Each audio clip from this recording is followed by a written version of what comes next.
कर्जों की स्कीम बंद, एहसास प्रोग्राम बंद। और जब खासा हुकूमत छोड़ के जा रहे थे तो 22 अरब डॉलर खजाने में मौजूद थे।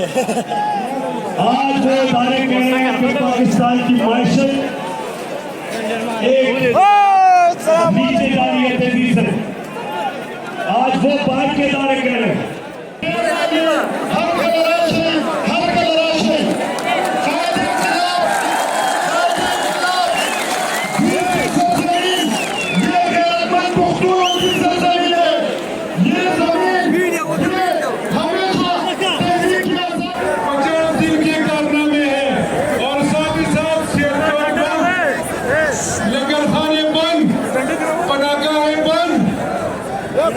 कर्जों की स्कीम बंद, एहसास प्रोग्राम बंद। और जब खासा हुकूमत छोड़ के जा रहे थे तो 22 अरब डॉलर खजाने में मौजूद थे।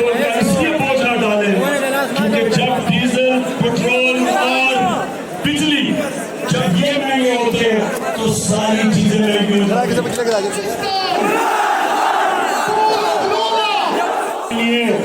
मैं चाहता हूं कि हमारा नौजवान अपनी कौम के लिए खड़ा हो और कभी कभी किसी की गुलामी कबूल ना करे। हम नौजवानों, ये जो पाकिस्तान बना था, मेरे वालिदैन उन्होंने तहरीक पाकिस्तान में शिरकत की थी और सबको पता ये जो तहरीक इंसाफ का